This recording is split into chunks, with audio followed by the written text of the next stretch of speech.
Donc, vous l'avez compris, on a intitulé ce rendez-vous le syndic de demain, mais pour moi, c'est déjà le syndic d'aujourd'hui.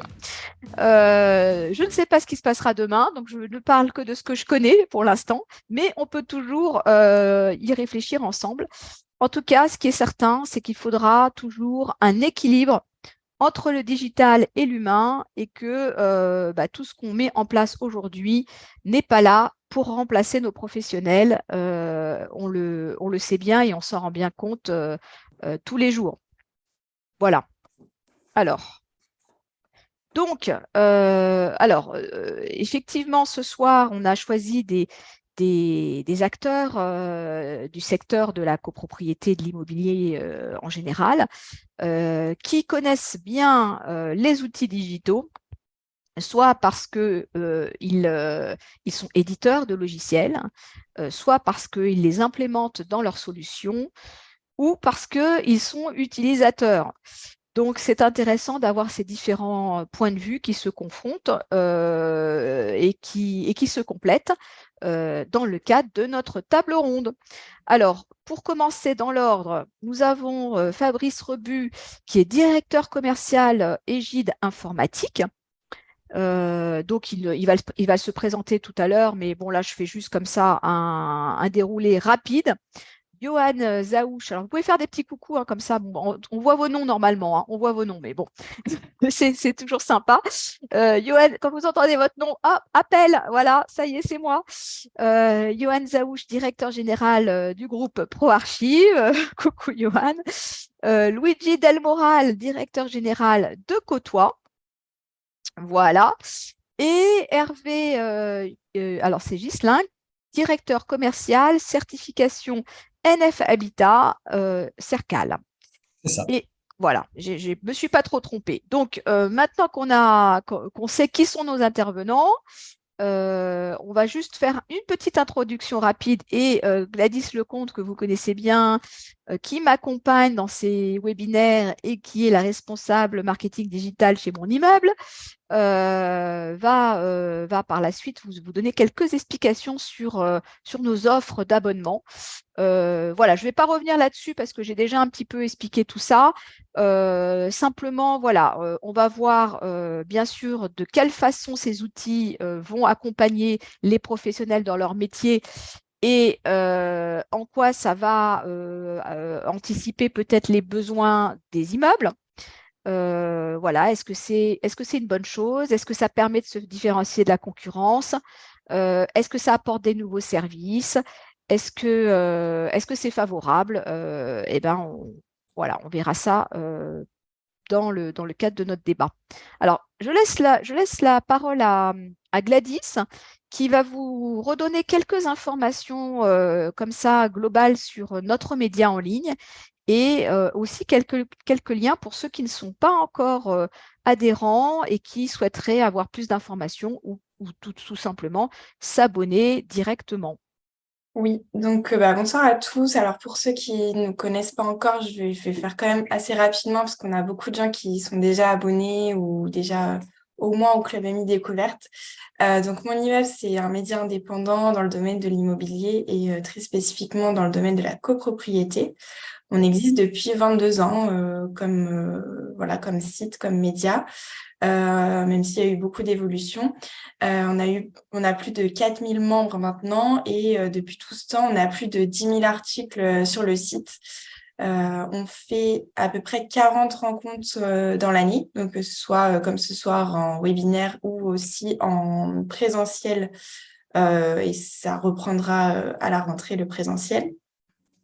Maintenant, on a 36 partenaires et puis on a beaucoup de vidéos sur YouTube, dont tous les rendez-vous copro que vous pouvez retrouver gratuitement et ouverts à tous sur YouTube voilà, en libre consultation. Alors, pour ceux qui ne sont pas encore inscrits au Club Ami Plus, j'ai envie de dire c'est le moment. Donc, c'est un abonnement pour les copropriétaires à 57 € par an. Donc voilà, après vous avez plusieurs services, dont des services juridiques à l'intérieur de cet abonnement, les replays de nos ateliers compta, de nos ateliers juridiques, des consultations avec Maître Drouard. D'ailleurs, il y en aura qui ont lieu ce samedi et qui sont complètes. Donc, c'est vraiment des moments qui marchent bien et des rencontres appréciées. Ensuite, on a également un abonnement pour les professionnels, donc à 247 € hors taxe pour une année. Donc, c'est un petit pack pour avoir un peu de visibilité sur ce marché.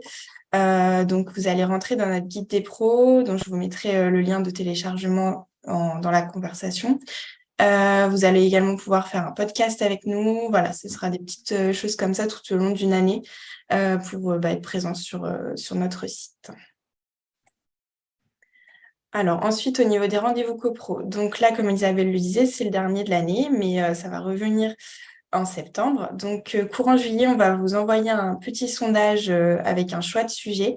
Mais si vous avez déjà des idées, si vous avez déjà des choses que vous voudriez qu'on aborde, n'hésitez pas à le mettre dans la discussion ou alors dans le sondage à la fin du rendez-vous. Comme ça, on en tiendra compte pour notre programme. Et puis, dans le sondage, on mettra également vos propositions. Pour ce qui est des ateliers compta et des ateliers juridiques, donc c'est pareil, ce sera de retour en septembre. Pareil, le programme va être défini courant l'été. Donc là, il n'y aura pas forcément de petits sondages, mais on est quand même preneur de toutes vos idées. Donc n'hésitez pas, pareil, à nous les mettre dans la conversation, ou même si vous voulez avoir le temps d'y réfléchir et de nous envoyer un mail plus tard, on va dire avant fin juillet, pour qu'on ait le temps de préparer. Voilà, donc ensuite, on va passer aux petites règles pour ce soir. Donc, les questions-réponses, vous pouvez les mettre donc dans le chat. Et pareil, pour les intervenants, vous pouvez répondre dans le chat. Et il y aura aussi l'onglet questions, Q et R. Donc, questions-réponses. Donc, les participants peuvent poser leurs questions. Et après, les intervenants peuvent soit répondre directement à l'écrit ou en direct. Ensuite, vous pouvez lever la main si vous avez besoin de parler et vous pouvez parler entre vous également dans le chat. Voilà, pour nous contacter, c'est toujours pareil. Si vous voulez envoyer vos propositions de sujets, vous pouvez le faire donc à contact@monimmeuble.com. Voilà. Merci Gladys. Donc, je précise aussi que cet atelier Rendez-vous CoPro est enregistré et que le replay de cet atelier sera disponible et accessible pour tous dans notre chaîne YouTube et également dans les pages de monimmeuble.com dès que on l'aura monté et diffusé. Donc, vous n'en perdrez pas une miette. Voilà, donc on va pouvoir commencer. On va pouvoir commencer. Donc, je vais demander à chacun de se présenter, de présenter son entreprise, sa fonction dans l'entreprise. Déjà, voilà, faire un petit tour d'horizon pour en savoir un petit peu plus sur l'activité de chacun. Et ensuite, je vous ai préparé toutes sortes de questions, plus celles, j'espère, aussi de ceux qui vont nous suivre et qui voudront vous les poser. Mais je pense qu'on va pouvoir aborder de nombreux sujets ensemble et je m'en réjouis. Alors, on va faire ça comme ça, hein. Je pense que je ne sais pas si tout le monde a le même ordre. Donc, moi, je vais le faire dans mon ordre à moi. Donc, je vais demander à Hervé déjà, dans un premier temps, voilà, de bien vouloir se présenter et présenter son entreprise. Merci Isabelle. Donc moi je suis Hervé Gisling, donc je suis le directeur commercial chez Cercal. Et Cercal dépend de l'association Qualitel. Le rôle de l'association Qualitel, c'est d'améliorer la qualité dans l'habitat par le biais de la certification. La certification, en fait, c'est suivre un référentiel et l'appliquer sur des opérations immobilières. Et Cercal élabore les référentiels et les déploie. Donc, nous travaillons sur la construction neuve. On fait environ 120 000 logements par an. Nous travaillons aussi sur la rénovation avec environ 30 000 logements par an. Les deux, à la fois en construction et en rénovation, sont portés par les bailleurs sociaux et les promoteurs privés. Et puis, nous avons une offre qui se développe de façon assez régulière avec la certification ANF Habitat Exploitation, qui pour le coup est à destination des syndics. Donc, cette offre correspond à la mise en place d'un système de management du syndic. On reconnaît sa compétence et ensuite, on intègre les copropriétés qui elles-mêmes deviennent MF Habitat, qui est un signe de qualité. Et il y a un certain nombre d'exigences qui sont préalables pour que ces opérations soient elles-mêmes certifiées MF Habitat. Donc, c'est une marque de qualité qui est très connue et qui assure aux copropriétaires et à l'habitant une gestion de qualité sur ces opérations. Alors, moi, j'avais noté comme ça 2 sujets qu'on abordera certainement ce soir ensemble, Hervé.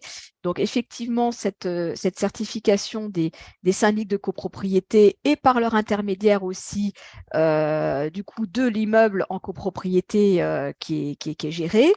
Et je voulais qu'on revienne aussi un petit peu sur le carnet du logement, puisque, bon, alors c'est vrai qu'en copropriété, c'est peut-être pas encore tout à fait au goût du jour, mais bon, voilà, vous avez déjà un peu de recul par rapport à ça dans le neuf. Et c'est aussi, ça fait partie aussi des outils très intéressants qui permettent de remonter un certain nombre de data et d'informations que l'on peut analyser et qui peuvent être dispensées auprès des gestionnaires et des professionnels de l'immobilier. Donc, on reviendra là-dessus. Alors, Fabrice, donc une présentation également, même exercice, c'est parti. Bonjour. Alors, moi, je suis Fabrice Robu, je suis directeur commercial des Gilles d'informatique, qui, si je me déplace, on va voir, voilà, fait partie du groupe DL Software. Alors, DL Software, aujourd'hui, nous regroupons plusieurs marques dans le domaine de l'administration de biens et du syndic de copropriété, à savoir Egide, bien sûr, mais aussi Gercop, Crypto, Imosoft. Ça veut dire qu'aujourd'hui, nous équipons en gérance et en copropriété environ 5000 entreprises. Alors, on a un pan aussi sur la partie transaction. Là, on équipe 16 000 agences. Egide existe depuis 1986. Ça aurait rejoint le groupe DL Software fin 2021. Juste avant le Covid. Le gros changement dans nos métiers, ça a été que nous sommes devenus non seulement éditeurs, mais aussi intégrateurs de solutions, puisque vu les enjeux techniques, on en parlera peut-être un peu plus complètement, il est plus possible de maîtriser toute la chaîne de valeur qui constitue aujourd'hui les solutions informatiques dans les cabinets. Voilà, c'est à peu près tout pour l'instant ce que j'ai à dire. Nous allons passer au suivant. D'accord, merci Fabrice pour cette animation. Merci. Je fais tout, moi. Voilà, donc bon, j'avais noté qu'effectivement, en matière de gestion immobilière, il y a différents logiciels que bon, certains syndics qui seront peut-être présents là ce soir connaissent, alors qui s'adressent à la fois aux toutes petites entreprises, mais aussi aux PME et aux grands comptes. Ouais, Donc, il y en a. Voilà. c'est intéressant de le préciser. Je m'excuse de ne pas l'avoir Mm. fait, mais nous adressons à la fois des tout petits syndics en phase de démarrage, mais aussi des structures infiniment plus grosses avec quelques dizaines de milliers de lots.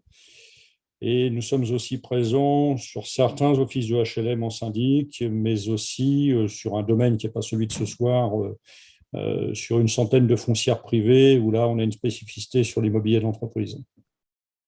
Voilà, merci pour le petit complément, parce que j'avais pris quelques notes, hein, j'avais noté, je dis, il ne faut pas oublier de dire ça.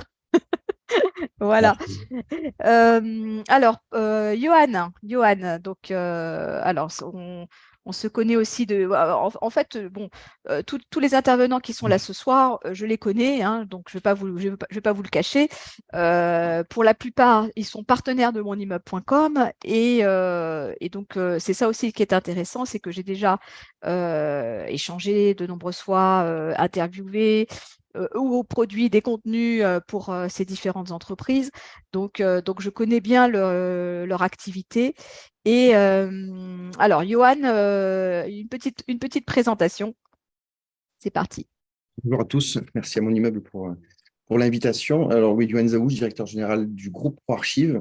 ProArchive a un peu plus de 20 ans d'existence et a commencé son activité dans l'externalisation des archives physiques pour les copropriétés.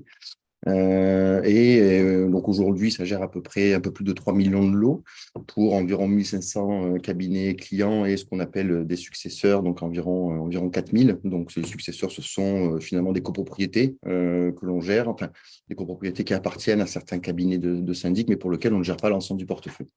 Les évolutions technologiques aidant, on est resté toujours dans la gestion documentaire et c'est vrai que depuis notamment 2018, on propose plusieurs solutions toujours dédiées à la copropriété et notamment des solutions de traitement automatisé de la facture et de gestion documentaire au sens large grâce à une IA qu'on a commencé à développer à ce moment-là. Et depuis 2020, donc ça a été la crise sanitaire qu'on a connue, qui a été le fer de lance de ça. On propose maintenant l'externalisation du courrier entrant. Puisque à cette époque, on était tous confinés, on ne pouvait pas aller se déplacer au bureau, il y avait quand même des besoins de traiter les documents comme des recommandés, ce genre de choses. Donc, du coup, on a mis cette solution en place. Et finalement, aujourd'hui, on vient se positionner aussi sur la captation des flux entrants, d'une manière générale. Mais bon, j'imagine qu'on y viendra un petit peu. Bien sûr qu'on va en parler. Donc, effectivement, ce que vous appelez chez vous la conciergerie digitale. Exactement. Voilà, j'aime beaucoup cet intitulé. Donc, on va revenir là-dessus. Alors, Luigi Del Moral. Oui, alors vous dire que oui, je suis le directeur digital de Crédit Agricole Services Immobiliers et à l'intérieur de cette direction digitale, du coup, il y a Côtois qui a été racheté donc il y a à peu près 1 an, on va dire, par Crédit Agricole Services Immobiliers. Côtois, c'était une start-up dont je suis le DG depuis 2019. On s'est lancé en septembre 2019 commercialement. Ce que je dis souvent, ce qui a été hyper intéressant pour nous, c'est qu'on a eu notre première année pleine de commercialisation finalement en 2020, donc l'année du Covid, ce qui a été une sorte de POC grandeur nature, si vous voulez, pour éprouver notre concept. On était parti finalement d'un postulat assez simple, c'est qu'il y avait, et je vous apprends rien, un nombre de mécontents dans le domaine de la copropriété et des copropriétaires assez important. Notamment les sujets qui revenaient, c'était des sujets de transparence et de réactivité, notamment, on va dire. Il s'avère que, en fait, notre postulat était surtout de tenter de combiner humain et numérique. Et donc, c'est vrai que on va dire que la thématique d'aujourd'hui collait plutôt très bien à Côtois, parce que depuis le démarrage de notre projet, on tente finalement on va dire, automatiser un maximum de tâches peut-être à plus faible valeur ajoutée pour que nos collaborateurs puissent être déchargés de ces tâches-là pour pouvoir passer un maximum de temps avec nos copropriétaires. On essaye en tout cas d'optimiser via le digital la relation. Et surtout, notre second postulat était de tenter de personnaliser un maximum finalement l'approche et notre offre auprès de nos copropriétaires. Donc, on a un vrai positionnement à la carte, c'est-à-dire qu'on est un des rares acteurs du marché à être en capacité pour les copros qui le nécessitent et dont c'est un besoin de faire du 100% digital. Donc, ça, on œuvre sur l'ensemble du territoire national avec cette offre 100% digital. Donc, ça, c'est notre socle de base. Par contre, avec des options sur certaines parties du territoire, donc en région Île-de-France et en région Centre, parce que la structure est basée sur Orléans, là, on peut aller jusqu'à du 100% physique. Donc, voilà, on a ce positionnement granulaire, on va dire, en fonction des besoins de nos copropriétaires. Très bien. Alors, j'ai juste ajouté comme ça rapidement à la volée les liens vers les sites internet respectifs de chacun. Comme ça, ça permet tout de suite, pour ceux qui veulent aller faire un tour, mais surtout rester avec nous, n'y allez pas tout de suite, mais d'aller assez rapidement vous retrouver. La question globale que je peux poser et qui est un petit peu celle du débat de ce soir, c'est donc chacun aura sa réponse, mais à votre avis, comment la digitalisation va-t-elle transformer les processus qu'on connaît, qui sont traditionnels de la gestion de copropriété? Donc, d'une part, déjà, comment ça va est-ce que ça a déjà transformé ces processus? Est-ce que ça va le faire? Ça, c'est déjà ma première question.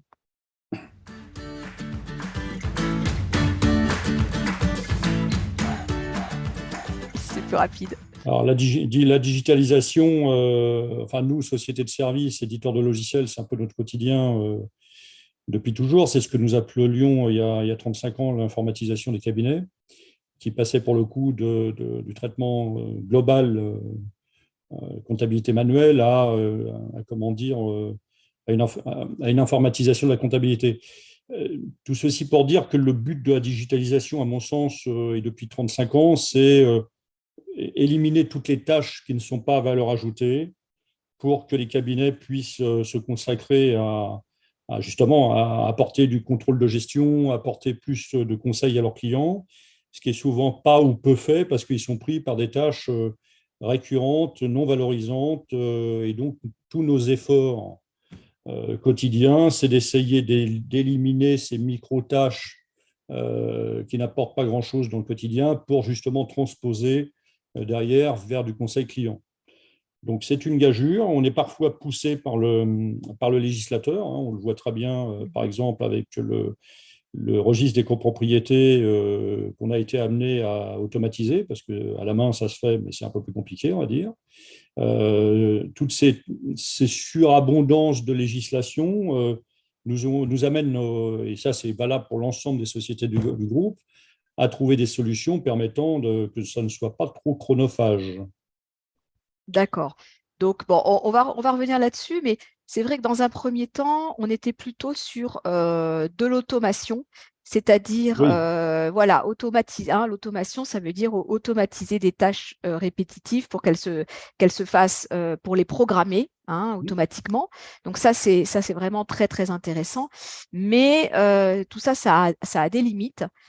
C'est que, voilà, ça permet pas forcément non plus d'intégrer de nouvelles tâches, ou en tout cas, à chaque fois qu'il y a des nouvelles obligations, il faut repenser le cahier des charges en intégrant les nouveautés imposées par le législateur.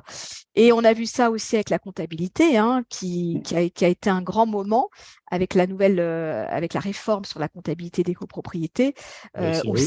voilà, exactement, où ça a pris quand même un certain temps pour les éditeurs à remettre tout ça dans le bon sens, et pour aussi les gestionnaires à se former. Parce que ce qu'on dit pas, ce qu'on n'a pas encore dit aujourd'hui, c'est que tout ça, c'est bien si on sait l'utiliser.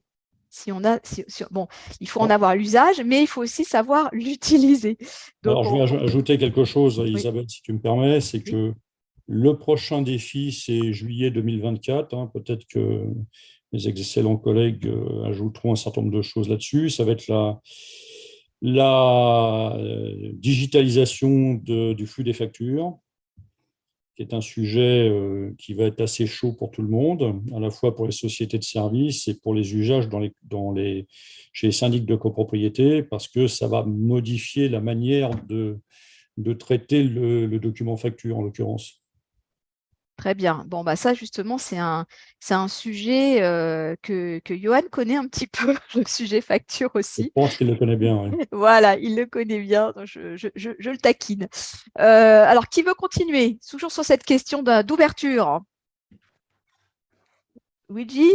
Ouais, je Oui? peux dire un mot, en effet. Enfin, tout à l'heure, on en parlait presque au futur, mais concrètement, c'est vraiment du présent.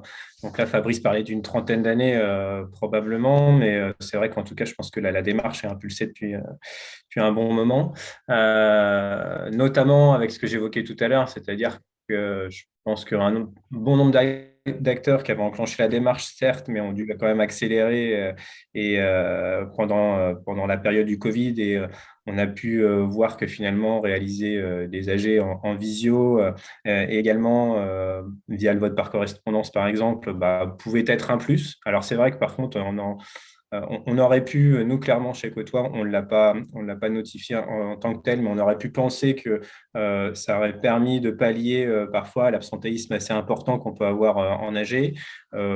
Pas nécessairement. Par contre, ça multiplie les canaux à disposition de nos copropriétaires, et je pense que c'est un vrai plus.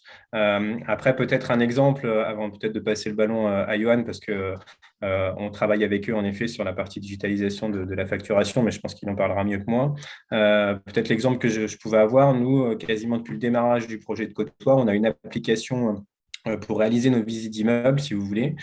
Et cette application permet finalement voilà, de réaliser une sorte d'état des lieux de la copropriété via l'application. Et à la fin de cette visite, le gestionnaire a la possibilité du coup de faire signer son PV en direct par le membre du CS avec lequel il a réalisé cette visite et de le mettre à disposition quasiment en temps réel sur l'espace client des copropriétaires. Ça, c'est une vraie valeur ajoutée quand on parlait de tâches tout à l'heure à automatiser qui pouvaient être peut-être assez complexes à rentrer dans l'agenda de nos gestionnaires auparavant. Eh bien, c'est une vraie évolution, en tout cas qu'on a quasiment depuis le début sur le projet de Côtois, parce que c'est vrai qu'encore aujourd'hui, je peux en parler parce que on est affilié au Crédit Agricole et que du coup, on a eu un rachat de portefeuille sur notre région de la marque Square Habitat qui fait partie de notre réseau.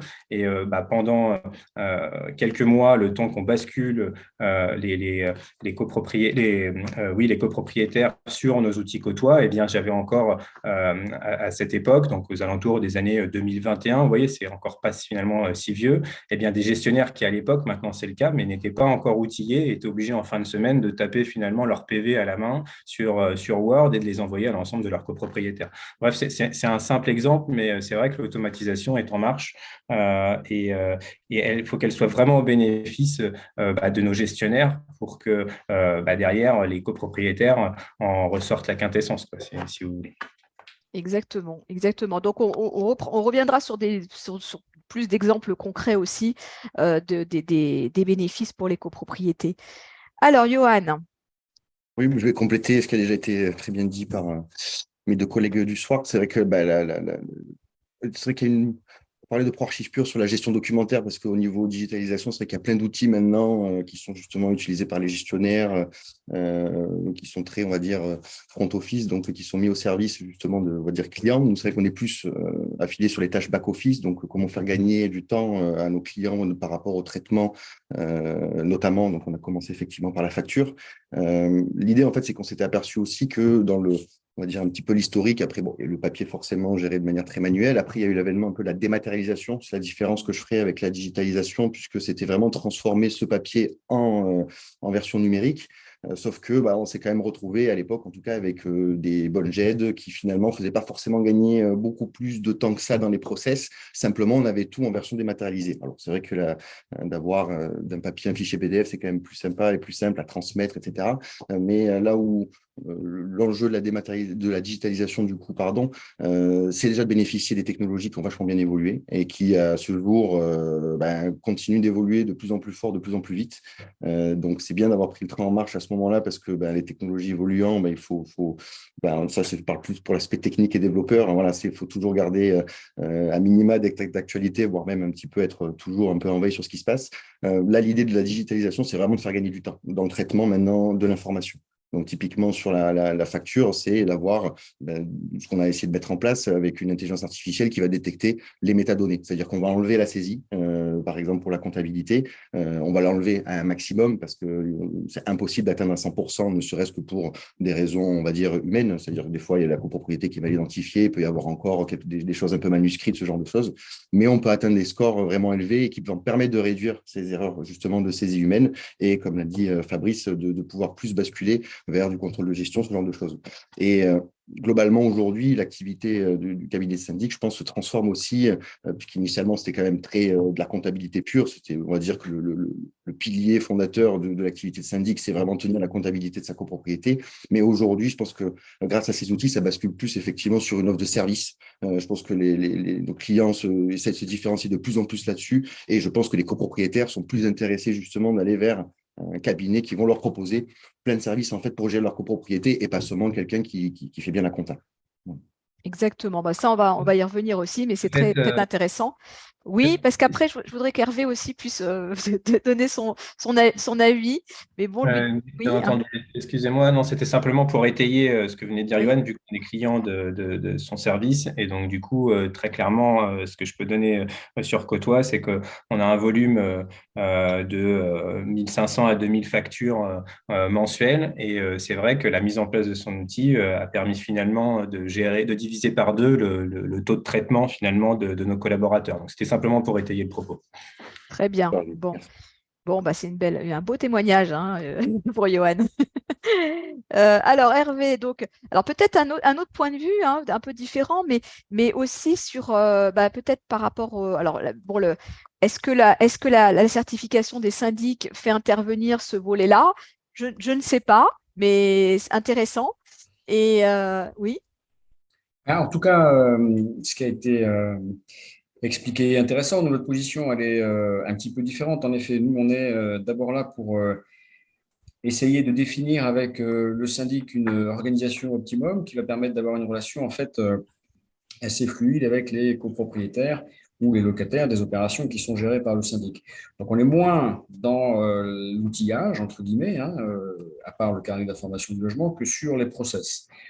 Mais les outils dont vous parlez et qui sont sans aucun doute très efficaces, ils doivent s'interfacer, ils doivent se mettre dans une organisation et dans un processus qui est pour le coup assez rigoureux. Et c'est là, nous, en fait, où on apporte quelque chose. C'est une fois qu'on a défini la stratégie de rentrée, par exemple, de la certification, une fois qu'on a défini les éléments clés pour bien gérer son activité de syndic, nécessairement et à côté doit se déployer une solution digitale qui va apporter un maximum de services. Donc on est, nous, j'aurais tendance à dire, plus sur la partie organisationnelle du syndic, et on l'accompagne dans ce cadre-là, et nécessairement les outils qui facilitent la relation en fait avec l'habitant doivent être cerclés en fait dans cette certification. Et l'ensemble fait que le système fonctionne en fait. Un syndic bien organisé avec des outils efficaces aura tendance à répondre assez facilement aux attentes qui peuvent être ceux des copropriétaires.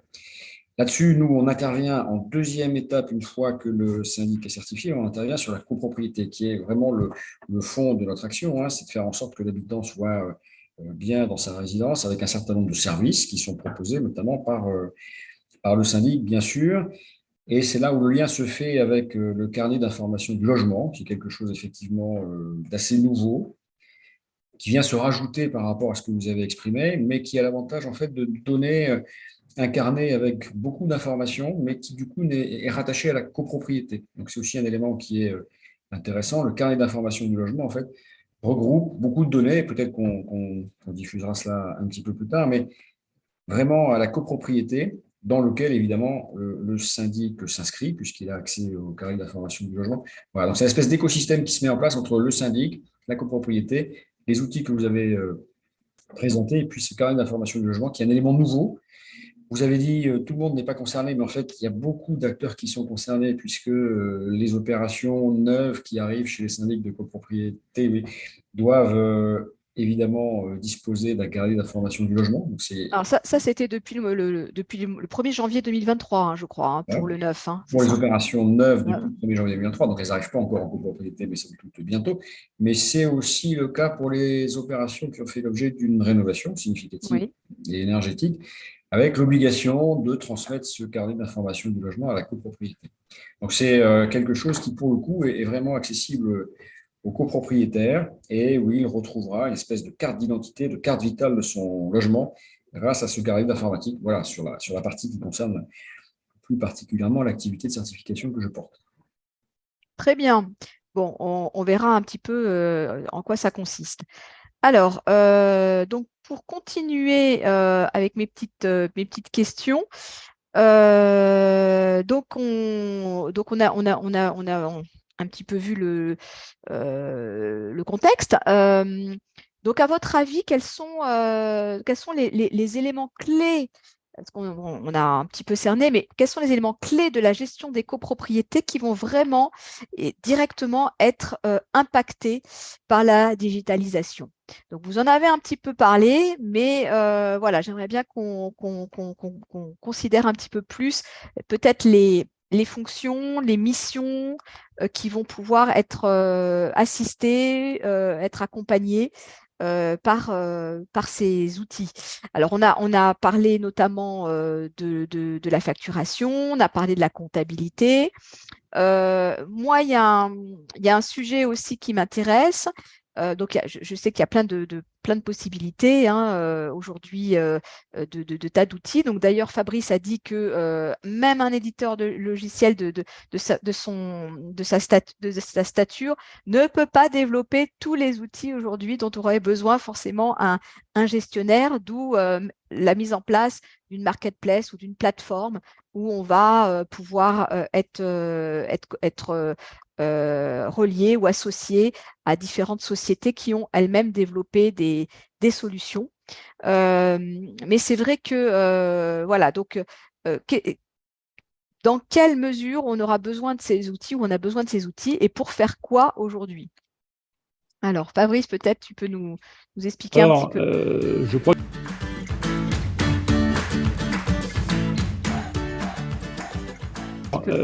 Je crois que c'est Luigi tout à l'heure qui a parlé d'un outil de visite d'immeuble. C'est quelque chose que nous avons développé depuis pas mal de temps. On a développé un outil plus globalement de la gestion de la relation client parce qu'on s'est aperçu il y a quelques années que l'effort que nous faisions, nous, en tant que prestataire informatique, de suivre ce qu'on appelle nos tickets, enfin le suivi de notre client, la vie générale de ce qui se passe chez lui, était assez mal fait dans les copropriétés et même en gérance d'ailleurs. Ce n'est pas le sujet de la gérance ce soir, mais en copropriété en l'occurrence. Donc on a été amené à… Alors on n'a pas été les premiers du marché, il faut rendre à César ce qui est à César, mais on a développé une solution qui s'appelle Colimo. Et en fait, c'est ce qui nous permet, nous, de gérer les demandes diverses, les demandes d'OS, les demandes de devis ou seulement les interrogations des copropriétaires. Depuis récemment et depuis le Covid, on s'est aperçu que, enfin, on s'est tous aperçu que le métier de syndic avait changé parce que de plus en plus, on est en télétravail. Il faut admettre aussi que nos gestionnaires sont en mobilité parce que qu'on est en région parisienne et que l'immeuble est à l'autre bout du département, ça peut prendre quelques heures. Donc, on essaye de doter les gestionnaires d'outils qui sont plus des hubs, d'applications qui leur permettent d'avoir tous les renseignements sur les immeubles qu'ils gèrent, du point de vue comptable, documentaire et ainsi de suite, et de traiter immédiatement lorsqu'ils sont sur l'immeuble, comme disait Luigi, faire un état des lieux global et pouvoir générer un ordre de service quand bien même il soit à l'extérieur du bureau. Ça, c'est un élément très important et qui nourrit en plus derrière une vraie demande des syndics. C'est un peu de statistifier, excusez-moi, je bafouille un peu, de statistifier la relation entre la copropriété et le syndic, c'est-à-dire d'être en mesure à tout moment de dire à une copropriété, on a agi, en fait, pour revenir un peu en arrière, les sociétés comme nous, qui sommes des sociétés de services, nous passons notre temps à gérer la frustration de nos clients. Alors, moi, c'est les syndics, et les syndics, ce sont les copropriétaires, et à être en nécessité de prouver en permanence ce que nous faisons. Parce qu'en face de toute prestation, il y a des honoraires. En face de ces honoraires, il y a une exigence de compte-rendu et de suivi. Donc, c'est sur cet axe-là qu'on a pas mal travaillé avec nos clients depuis pas mal d'années, et surtout faire en sorte que le syndic se réapproprie son portefeuille et que tous les éléments d'échange entre les copropriétaires ne soient plus seulement sur la boîte aux lettres Outlook du gestionnaire, mais qui soient centralisés sur un outil qui concatène un peu tout ça, enfin qui regroupe un peu tout ça. On ne t'entend pas. Oui, j'avais coupé mon son, effectivement. Donc, ceux qui sont là et qui nous suivent et qui ont des questions à poser, alors n'hésitez pas à le faire. Vous avez le chat et vous avez les questions et réponses et on prendra vos questions et on la posera à nos intervenants. Hein. Donc n'hésitez surtout pas. Merci Fabrice. Alors, qui veut compléter qui veut répondre à la deuxième question? Je peux prendre une prise de hauteur, même si c'est vrai que je suis moins en frontal que ce que peut l'être, par exemple, côtoie forcément près des clients ou même Égide Par rapport à ça, non, ce que j'ai pu constater, c'est qu'effectivement, il y a eu, par exemple, ça a été dit, mais il y a eu beaucoup de startups qui sont arrivées sur la gestion d'incidents, typiquement, justement pour essayer on va dire, d'améliorer, de moderniser, de fluidifier, simplifier tout ça. Ça rejoint ce qu'on disait au début, c'est que d'une manière générale, de toute façon, l'idée, c'est que le gestionnaire, qui est quand même celui qui est en frontal, effectivement, avec les copropriétés, n'ait, entre guillemets, qu'à gérer, on va dire, les incidents de l'immeuble et en gros les AG. Idéalement, il faudrait qu'il ait appris un panel d'outils derrière à disposition pour que ça puisse être automatisé, etc. Donc, je pense que c'est cet enjeu-là qui pourrait être pour les cabinets et enfin offrir cette qualité de service, d'autant plus que on est dans un monde où, en tant que copropriétaire, par exemple, on a, ou dans notre vie de tous les jours, on a des choses comme Amazon, Netflix, etc. Tout est simple, tout est facile. Donc, l'idée, c'est qu'ils puissent essayer de retrouver ça, effectivement, dans la gestion de leur immeuble. Voilà, c'est ce que je peux apporter ma petite contribution, mais on n'est pas professionnel de l'immobilier. Tout à fait. Est-ce que Luigi veut rajouter quelque chose?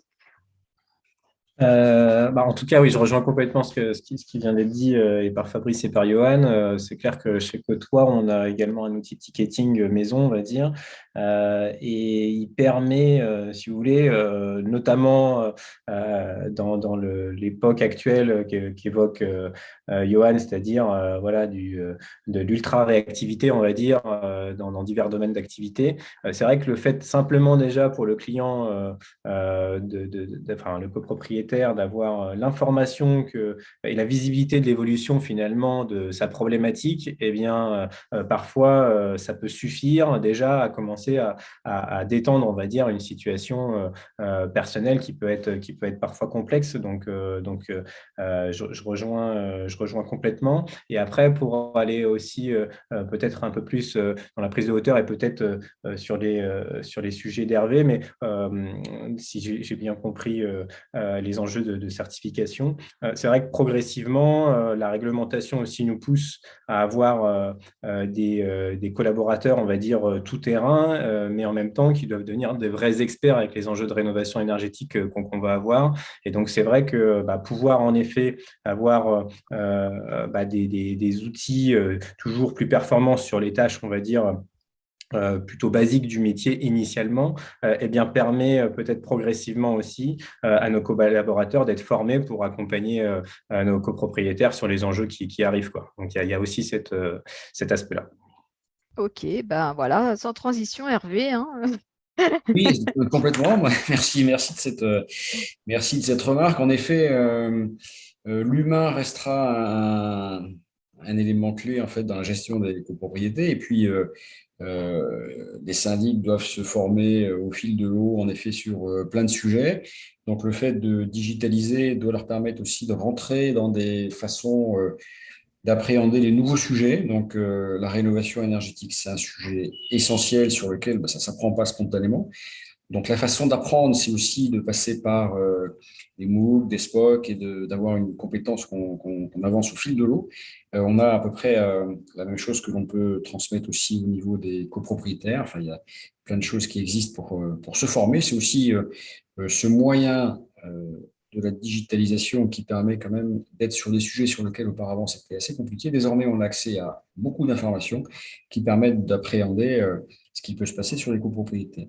Moi, en perspective aussi, j'imagine que dans quelques temps, on aura peut-être des communications peut-être techniques et peut-être aussi prédictives. Je sais qu'il y a un certain nombre de choses qui arrivent sur, par exemple, la gestion technique des bâtiments. Je pense aux ascenseurs, où on est en capacité de remonter des incidents, où on est aussi en capacité de remonter les consommations d'énergie, d'eau. Et il me semble que ça aussi, c'est des éléments qui sont assez clés pour une bonne gestion de la copropriété, c'est être en capacité de remonter de la data dans une organisation, encore une fois, qu'il faut arriver à trouver et à formaliser et à processer. Mais c'est sans aucun doute un moyen prédictif de savoir ce qui doit être fait, de savoir comment on va gérer la relation avec ses fournisseurs, d'être certain que les contrats d'entretien sont effectivement bien suivis, que l'ensemble des points clés d'une opération immobilière sont bien gérés. Et cette remontée de données, concrètement, moi, je ne sais pas très bien si elle est bien gérée par les syndics aujourd'hui, mais ce qui est certain, c'est qu'on avance de plus en plus sur des copropriétés numériques. et l'ensemble de ces données doivent être remontées, bien sûr, au conseil syndical, mais au syndic, pour travailler sur les prévisions, sur les plans de travaux, sur les éléments d'amélioration globale de la qualité des opérations, pour rester sur un bon niveau global et multicritères. Et il me semble que c'est un sujet qui commence à apparaître. Et du coup, on va sûrement beaucoup digitaliser la relation technique au profit de la qualité des opérations. Alors, on a déjà on a des petites questions. On a des petites questions qui nous sont posées. On a Daniel. Donc, Daniel, voilà, coup sur coup, il est au taquet parce que bon, il entend parler beaucoup, comme nous tous, de l'intelligence artificielle. Alors, j'avais des questions qui allaient arriver après, mais bon, bah, comme elle est posée, on va lui répondre parce que sinon, je pense qu'il va penser qu'à ça. Donc, l'arrivée de l'intelligence artificielle, hein, on a entendu parler de ça il y a quelques mois maintenant avec OpenAI et puis le chat GPT. Donc, il voudrait savoir si l'intelligence artificielle a fait ses premiers pas dans ces outils et est-ce que c'est déjà utilisé par les gestionnaires de copropriété. Alors, donc, alors peut-être Fabrice, est-ce que vous utilisez l'intelligence artificielle aujourd'hui? Est-ce que vous l'avez intégrée ou pas encore? Ou vous êtes Alors, en voie de le faire? alors, je ne vais pas dévoiler tous les Aïe, secrets, aïe, aïe, aïe, aïe. Bon, le mais scoop. dans l'ensemble du groupe, comme j'ai dit tout à l'heure, nous avons un certain nombre de sociétés. On intègre de l'IA sur certaines problématiques liées à l'estimation immobilière,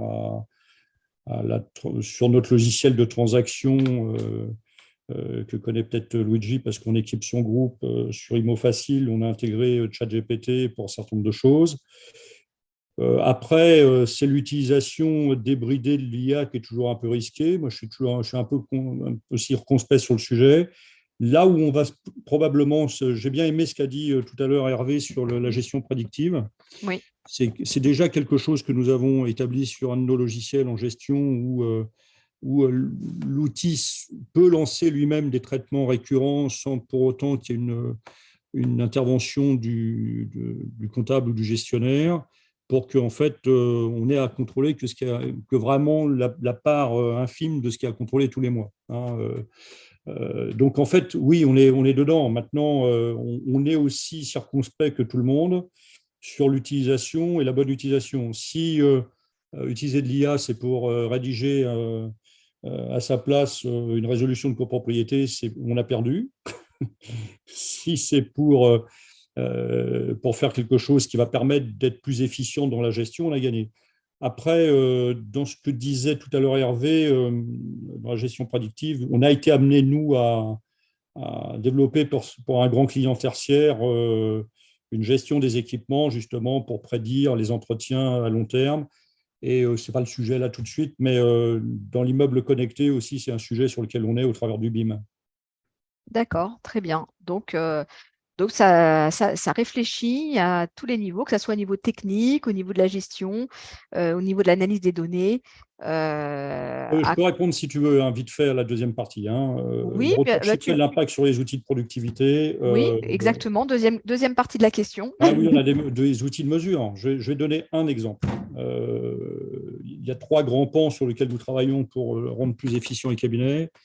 C'est les encaissements, les éditions et les saisies de factures qu'a évoqué tout à l'heure Johan. Moi, je sais par exemple qu'une facture, il faut 6 minutes pour la saisir, qu'on fait 40 encaissements manuels à l'heure. Donc, si on arrive à automatiser ces process grâce aux outils de Johan en matière de reconnaissance de factures ou par tous les flux comptables, bah, c'est autant de temps que l'on va faire gagner au syndic afin qu'il puisse se consacrer à la valeur ajoutée. D'accord, ok. Bon, bah, peut-être Johan, alors peut-être revenir là-dessus. 6 minutes, c'est un peu long. Non, je plaisante. En moyenne. On pourra vous aider. Non, En mais c'est moyenne. vrai Après, ça dépend aussi ce qu'on appelle IA, parce qu'on met beaucoup de choses aussi là-dedans. Typiquement, il y a des IA qui sont assez, on va dire, anciennes, puisque par exemple, un des piliers pour l'automatisation du traitement, notamment de la facture, c'est l'OCR. Et l'OCR, ça existe depuis assez longtemps, ça s'appelle l'intelligence artificielle textuelle. Donc, c'est vrai que… C'est voilà, ça va vraiment… la reconnaissance de Et la caractère, reconnaissance de caractère. pour les plus anciens. Hein. Exactement, ouais, ouais. Donc, c'est exactement ça. Donc, voilà, c'est qu'est-ce qu'on englobe effectivement dans l'IA, parce on peut vraiment y mettre beaucoup de choses. C'est vrai que bon, de cet OCR, du coup, pour parler de notre cas présent, on a développé des algorithmes, parce qu'à l'époque, si vous voulez, l'OCR était utilisé sur le traitement de la facture avec du vidéocodage, c'est-à-dire qu'on mettait des petits rectangles, on va dire, sur l'endroit où est-ce qu'on avait envie de reconnaître l'information, et c'est là où on faisait OCRiser, et du coup, ça reconnaissait le caractère dans le petit rectangle qu'on avait mis.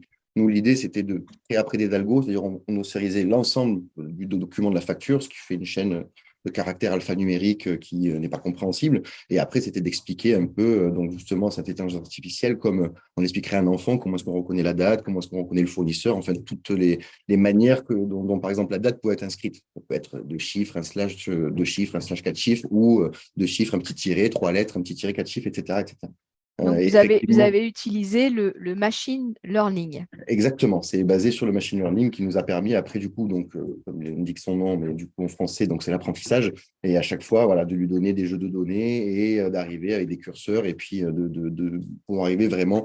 alors, en plus, ce qui est intéressant, c'est sur le métier de l'immobilier, ce qui a été un vrai enjeu, c'était la détection de la copropriété. Donc, ça peut me permettre de rebondir aussi sur la question sur la productivité, parce que du coup, quand on détecte la copropriété, on est capable d'affecter automatiquement le document aux beaux collaborateurs. Donc, ce qui fait que ça fait gagner énormément de temps à la personne qui pourrait être à l'accueil et qui, par exemple, quand il y a du turnover ou quoi que ce soit, c'est vrai que la machine, bon, bah, elle est toujours là, elle n'est jamais absente, elle n'a pas de congé, elle n'est pas malade, même s'il peut y avoir des petits bugs, mais ça affecte tout le temps ce document-là, ce qui fait déjà gagner un temps à cette étape. Et après, effectivement, ça permet de reconnaître les méta qu'on intègre, il n'y a qu'un travail de vérification, on y va. Et après, aujourd'hui, vous avez évoqué effectivement OpenAI avec ChatGPT, etc. Je pense qu'on est au début de la promesse de ces technologies-là.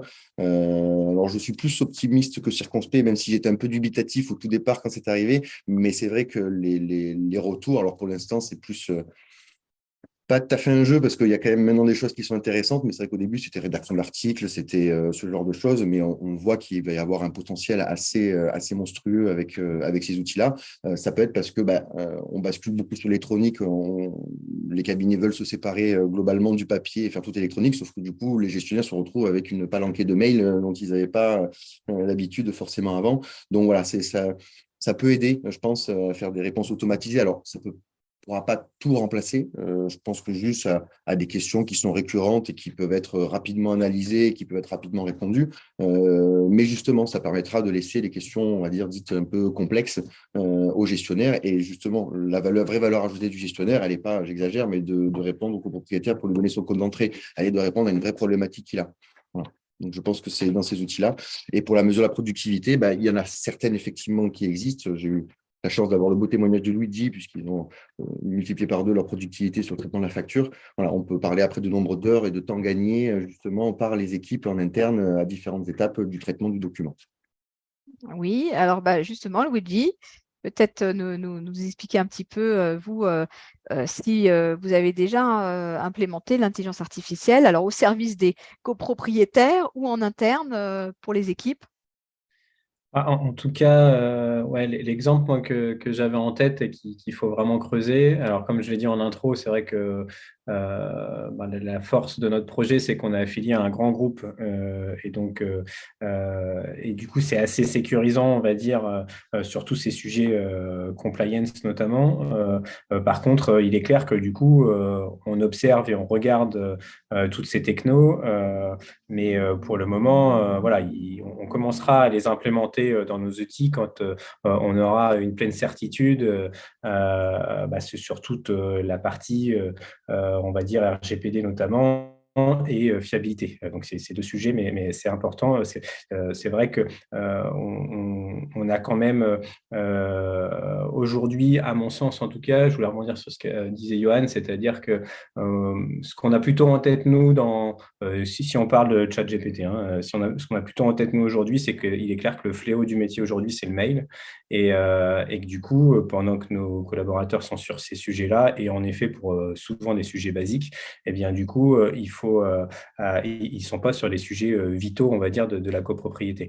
Donc, je pense vraiment, en tout cas, c'est ma conviction côté digital, on va dire, avec ma casquette digitale, que progressivement, en tout cas, ce type de techno pourrait permettre, en effet, d'assouplir vraiment le métier de gestionnaire. Et donc, ça serait très bénéfique pour nos collaborateurs et, a fortiori, très bénéfique pour nos clients. Donc, c'est plutôt sur ChatGPT le sujet que j'avais en tête.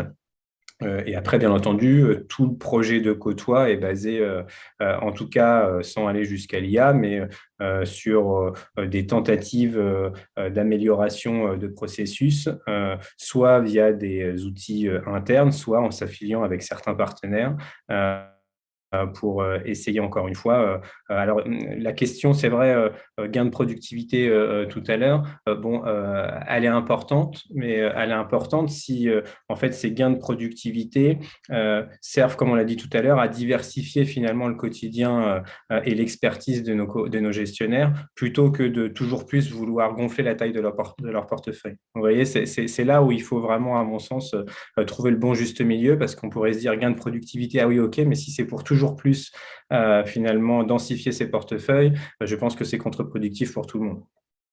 Oui, alors c'est peut-être aussi l'objet d'une de mes questions sur les risques potentiels, donc on verra peut-être ça après. Hervé, alors peut-être un petit mot sur l'intelligence artificielle. Est-ce que c'est un sujet pour vous? Est-ce que peut-être dans le carnet du logement, c'est quelque chose qui va vous permettre d'analyser les données? Et, à ma connaissance, pas encore, mais ça pourrait le devenir. Moi, ce que je sais simplement dire, c'est qu'on est simplement au début d'une longue aventure dont on ne connaît pas très bien en fait, ce qui va se passer, ça c'est certain.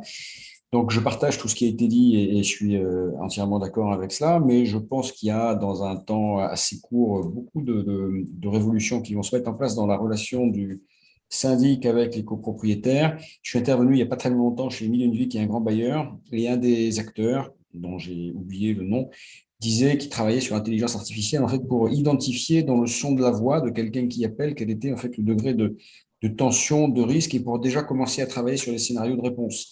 Donc, on est vraiment sur des niveaux qui sont très fins et sur lesquels beaucoup de choses vont changer dans quelques temps, mais de façon très opérationnelle. Moi, à ce jour, je n'ai pas d'action particulière, ou en tout cas associée à la certification, je n'ai pas de réponse précise à vous apporter sur ce point-là. D'accord. Bon, c'était la question d'un de nos participants. Alors, donc il faut bien sûr en tenir compte. Alors bon, moi, le sujet quand même majeur pour moi, c'est est-ce que la digitalisation va ou améliore la communication entre les syndics, les copropriétaires et les différents acteurs qui sont impliqués dans la gestion de la copropriété. Parce que on a eu l'intranet qui a été rendu obligatoire, justement pour pouvoir avoir une vue sur ce qui se passait, sur les actions menées, avoir une base documentaire renseignée, quelque chose qui permet à tout moment de savoir où on en est dans les appels d'offres, dans la facturation des prestataires. Mais il s'avère que ce n'est pas si évident que ça. Et ça pêche toujours à ce niveau-là, au niveau de la communication. Donc, le syndic n'a pas toujours le temps d'expliquer ce qu'il fait et comment il le fait. Il ne va pas forcément transmettre les informations sur cet intranet.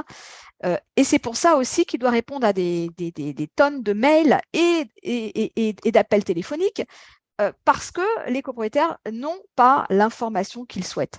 Donc, est-ce qu'on va y arriver à un moment donné? Est-ce que c'est l'outil qui va le permettre? Est-ce que c'est une formation qu'on doit faire auprès des syndics pour qu'ils fassent cet effort et répondre aux attentes des copropriétaires? C'est vraiment la question que je me pose parce que c'est là que ça pêche et c'est aussi ce qui fait la mauvaise image du gestionnaire aujourd'hui. Et c'est aussi pour ça que les copropriétaires veulent souvent changer de syndic. Donc, c'est important de pouvoir y répondre. Voilà, à vous de jouer. Moi, je ne fais que poser les questions. Ah là là. Alors, Fabrice, qu'est-ce que tu en penses?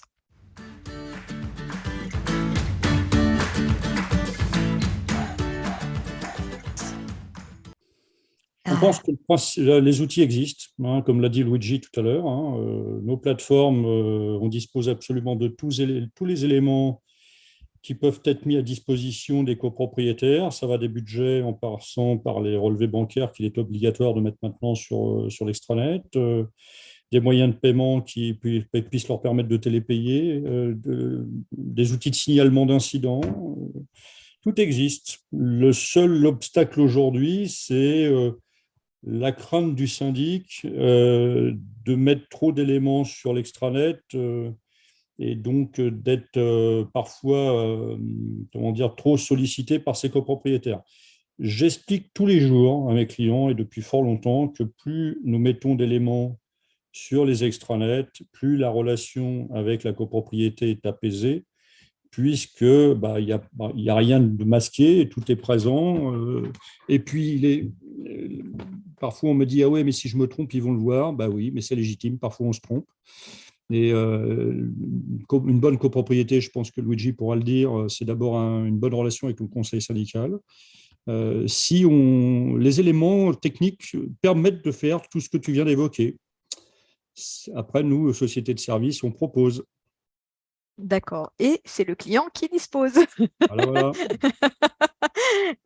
Bon, alors peut-être Luigi, donc c'est ce qui fait votre force aussi, parce que vous avez considéré que c'était votre argument, c'est-à-dire que vous mettez tout en ligne, vous proposez une plateforme complète avec tout ce dont a besoin le copropriétaire et c'est transparent.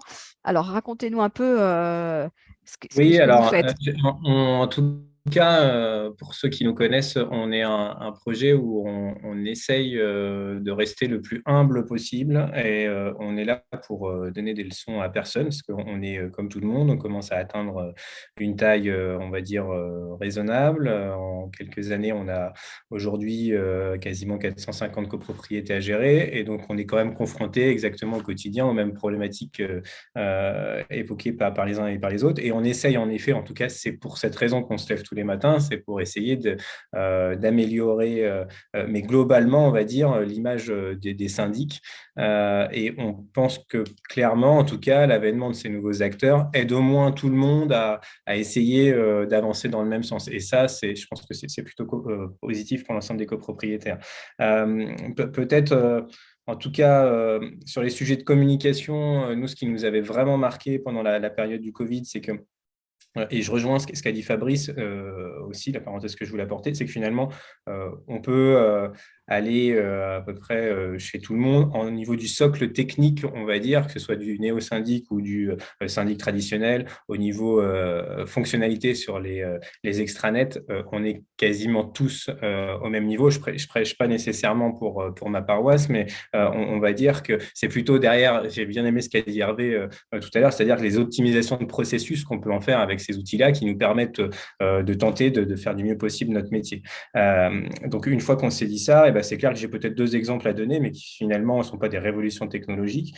Mais pendant le Covid, lorsque du jour au lendemain, on est tous confinés, eh bien, les copropriétaires ont apprécié, je cite souvent cet exemple-là, mais de pouvoir échanger entre eux sur notre mur d'échange, parce que finalement, suivant les tailles des copropriétés, pas tout le monde a les coordonnées des uns et des autres. Et bien finalement, dans l'intranet, il y avait ce mur et qui a permis finalement de dynamiser et aux copropriétaires de se rapprocher. Donc, quand on parle de communication, il peut y avoir ces sujets-là. L'autre exemple que je peux donner, c'est qu'il est clair que chez Côtois, en tout cas, il y a une permanence jusqu'à 19h, mais à partir de 17h, on peut prendre rendez-vous dans l'agenda de son conseiller et de son gestionnaire et être plutôt sur un rendez-vous choisi. Donc ça, il n'y a rien de révolutionné techniquement, ce n'est pas la révolution technologique. Par contre, c'est vrai que et pour le gestionnaire qui a le temps de préparer son rendez-vous et pour finalement le client qui sent qu'il n'appelle pas et qui ne prend pas au dépourvu son gestionnaire, le rendez-vous rendez-vous est préparé et du coup, c'est plus satisfaisant pour tout le monde. Donc, il peut y avoir, vous voyez, en termes de communication, ce type de sujet-là. Et je rebondis peut-être pour finir sur ce que vous aviez dit, Isabelle, tout à l'heure. Il y a quand même un double enjeu. En effet, il faut progressivement réussir à former ses collaborateurs du mieux possible parce qu'ils n'ont pas forcément tous aussi la fibre techno, même si peut-être que pour Cotois, on a un peu plus de chance là-dessus parce que quand ils arrivent chez nous, ils savent qu'on est quand même plutôt branché sur cette partie-là. Mais par contre, il y a aussi un enjeu, on va dire, pédagogique. Alors, j'entends ce qu'a dit Fabrice il faut réussir à contrôler les flux, mais il faut réussir progressivement quand même à ce que nos clients acceptent également eux-mêmes de franchir ce pas-là. Et donc, vous voyez, nous, on a par exemple la lettre recommandée électronique, donc les courriers, la dématérialisation de nos courriers. Eh bien, c'est un indicateur qu'on suit beaucoup parce que progressivement, c'est en train de cranter, mais très honnêtement, moi, DG de Cotois, eh bien, je suis souvent assez frustré parce que j'estime qu'on a encore du gap vraiment encore important, mais pour nos copropriétaires, eh bien, il y a des enjeux de papier qui sont encore bien présents. Voilà. Ok. Alors, juste avant que chacun puisse donner dire son petit mot, on a Jacqueline André qui voudrait qu'on lui confirme que les relevés bancaires doivent bien figurer dans l'extranet avec un accès au conseil syndical uniquement. Alors ça, je ne sais pas, voilà, est-ce que c'est le cas? Est-ce que quelqu'un peut répondre? Est-ce que les relevés bancaires doivent figurer dans l'extranet avec un accès au conseil syndical uniquement? Vous savez ou pas? C'est la question piège de ce soir. Bon, on va. Que le décret de juillet 2021 nous oblige à mettre effectivement les relevés bancaires sur l'extranet ainsi que les 3 derniers PV.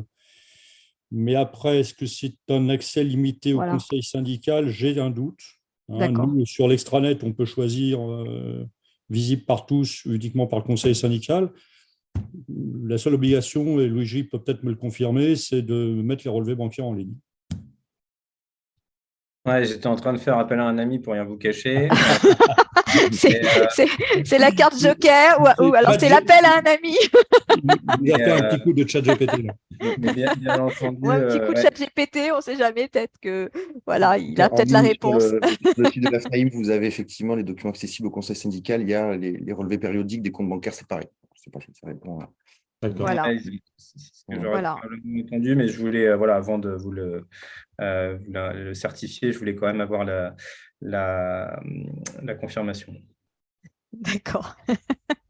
Bon, Jacqueline André, elle commente, elle dit vous êtes très drôle. Donc au moins c'est déjà ça.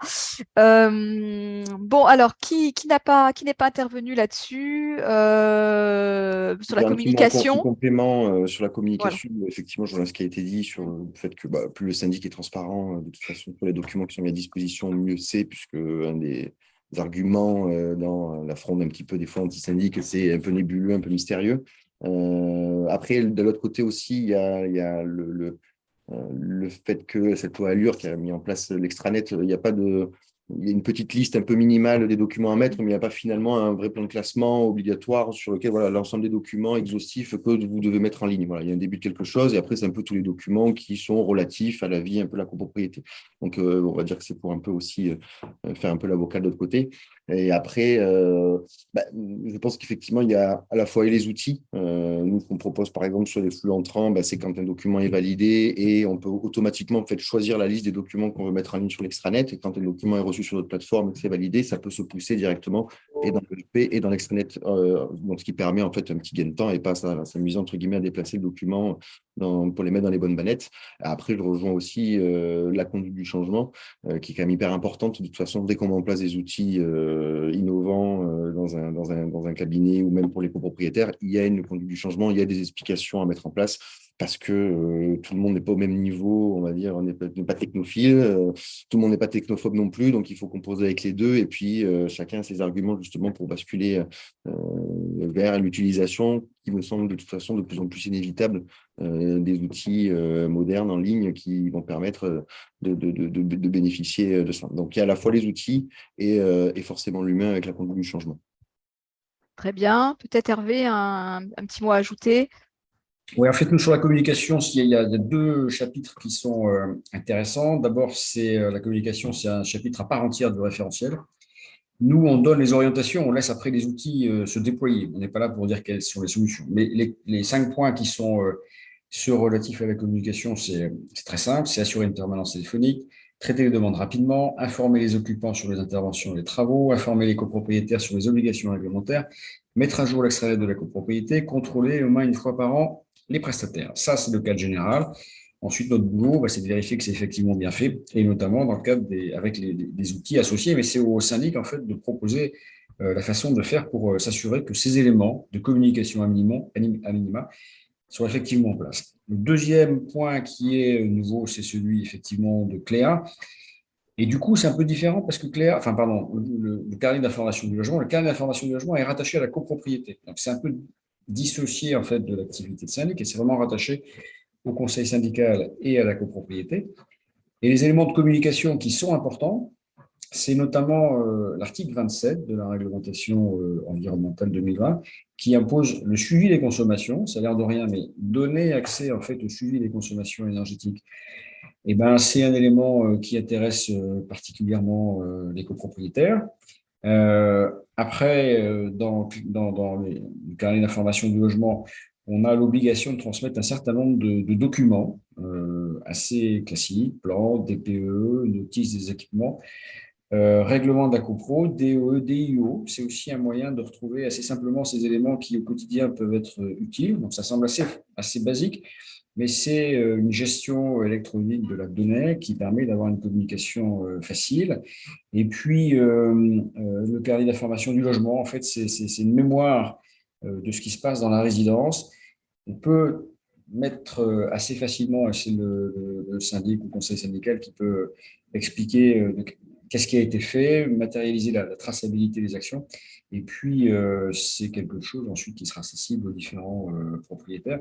Donc, les deux axes de communication, en ce qui nous concerne, ce sont ceux-là, associés évidemment avec des outils dont on ne prescrit pas d'outils, on donne les orientations et les outils se mettent en place en parallèle. Ok, très bien. On a des questions de. Je me retourne et hop, oh là là. Alors, qu'est-ce qui se passe-t-il? On a Céline qui nous demande le digital amène-t-il à repenser le métier de gestionnaire? Que devient-il?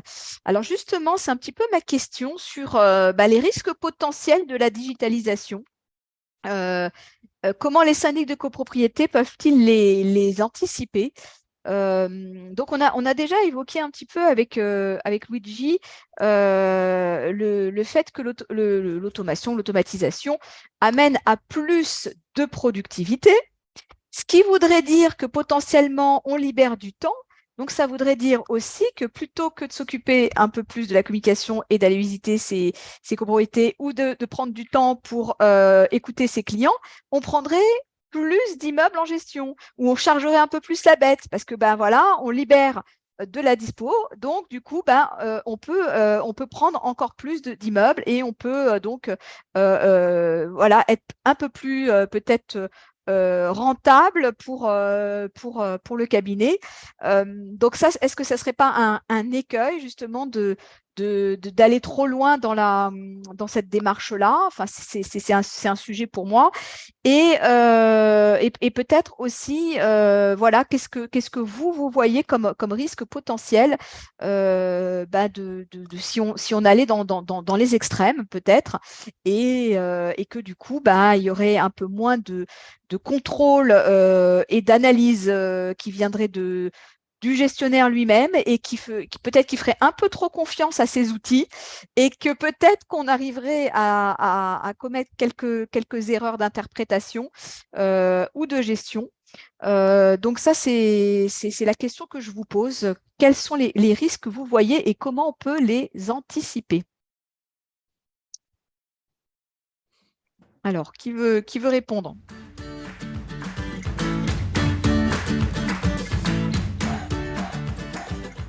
Sans voix. Moi, je peux juste dire un mot, encore une fois, pardonnez-moi de ramener ça malgré tout à la certification, mais la gestion du risque, en fait, c'est un sujet clé. Et ce qu'on demande dans tous les référentiels qui viennent travailler sur l'organisation des acteurs, c'est de commencer par faire une cartographie des risques. Par exemple, le risque de surchauffe des collaborateurs parce qu'ils ont trop de résidences, et c'est un vrai risque, hein. Le risque de turnover des collaborateurs parce qu'il y a trop d'activités, etc. Le risque de départ. Donc ça, c'est vraiment un sujet clé qui doit être porté par la direction. Et cette cartographie des risques doit faire apparaître que trop de copropriété, ça peut entraîner effectivement des éléments qui, in fine, seront négatifs. Donc, une fois qu'on a fait cette cartographie des risques, il faut mettre des solutions idéalement en face. Les outils numériques doivent sans doute permettre de limiter un certain nombre de risques, mais peuvent en créer, que je ne sais pas identifier spontanément. Mais il y a cette réflexion qui est menée, et à mon avis, qui est plutôt à mener au niveau de la direction générale en fonction de la stratégie qu'ils souhaitent mettre en place par rapport à ces outils nouveaux, par rapport à l'intelligence artificielle. C'est une bonne idée. Tout est une bonne idée, mais il faut vraiment se poser la question de la gestion par le risque, ce qui est quand même une nouveauté. On parle beaucoup de résilience, on parle beaucoup de risque climatique. On peut aussi imaginer le risque des outils qu'on n'arrive pas à maîtriser. Voilà. On aurait tendance à appréhender ce sujet-là par la notion de risque dans l'organisation de la direction générale des services. Hein, c'est très intéressant, effectivement. Donc, Oui, pour oui. répondre à ta question, si tu me le permets, Isabelle, je pense que le digital ne repense pas le métier de gestionnaire, il le protège en fait. Si tu prends l'exemple des assemblées générales, on a tous vu il y a de nombreuses années, avant que les outils de traitement des assemblées générales n'existent, le gestionnaire qui se tartinait des calculs pour savoir si sa résolution était passée et tout, avec un risque d'erreur, un risque de rejet de l'assemblée générale. Aujourd'hui, le gestionnaire est guidé dans ce genre d'acte, hein, il a les résultats immédiats. Ça veut dire qu'il ne peut plus s'occuper du dialogue qu'il a avec les copropriétaires dans une AG. Vous avez tous subi des AG, je dis subi involontairement, hein, parce que parfois c'est du sport.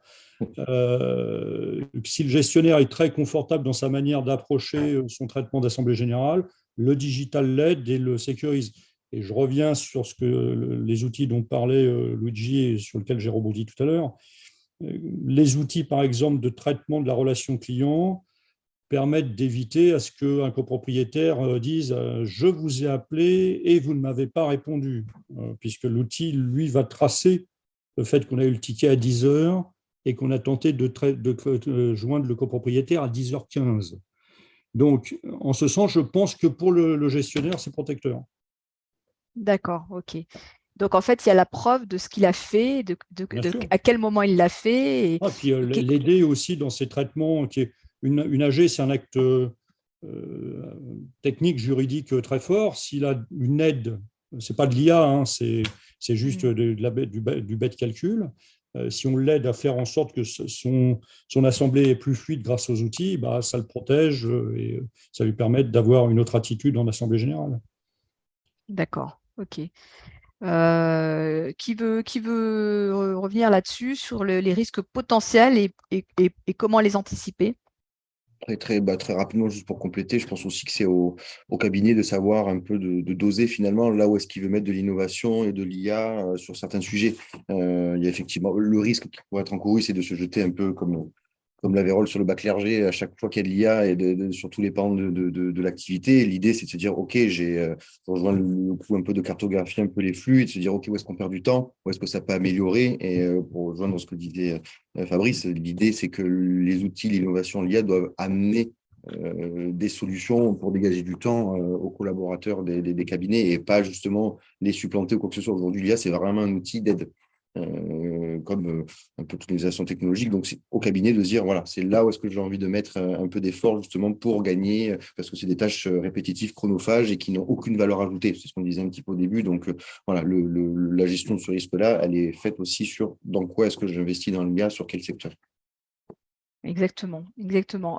Luigi, peut-être un mot à ajouter là-dessus?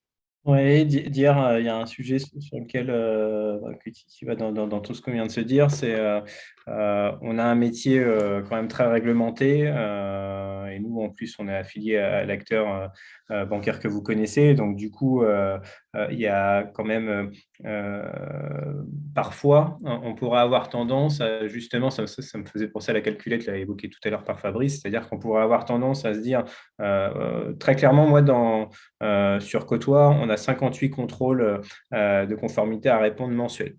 Et donc, du coup, assez vite, il a fallu essayer d'automatiser, on va dire, la sortie des différents KPI pour passer plus de temps à les analyser, si vous voulez, qu'à les sortir. Parce qu'en fait, du coup, là, oui, par exemple, déviance qu'il pourrait y avoir, bon, bah, assez facilement, je sors mes indicateurs et sans nécessairement de contrôle supplémentaire, du coup, je les remonte.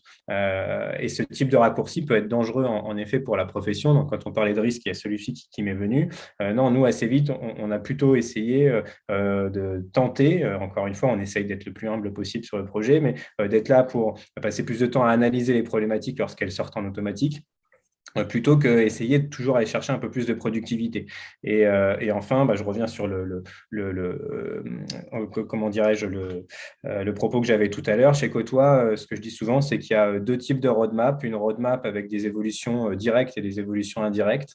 Mais dans tous les cas, c'est censé être bénéfice pour les clients. Une évolution directe, c'est une évolution techno qui va être visible instantanément par le client. Donc, très clairement, notre module d'assemblée générale, par exemple, je dis une bêtise, et une évolution indirecte, eh bien, ça peut être peut-être l'évolution qu'on a évoquée chez Johan, qui nous permet, côté gestionnaire, d'avoir ces gains de productivité, mais in fine au bénéfice du client. Donc, en tout cas, nous, on y est attaché. On a des KPI que je ne donnerai pas ici, mais il y a des tailles de portefeuille qu'on a calibrées au fur et à mesure, parce qu'on est une jeune pousse de l'évolution de notre projet, mais qu'on s'attache à ne pas dépasser, si vous voulez. Et je pense que ça, pour l'avenir de la profession, c'est très important. Exactement. Alors, est-ce que tout ce qu'on peut mettre en place pour accompagner les gestionnaires de copropriété va avoir une incidence aussi en matière d'investissement? Est-ce que ça va engendrer des coûts? C'est un peu ce que nous demande Régine. Est-ce que du coup, il va y avoir ça va être reporté un petit peu sur les copropriétaires pour avoir un meilleur service? Il va falloir peut-être payer un petit peu plus son syndic de copropriété. Est-ce que donc la digitalisation a une incidence sur les honoraires du syndic?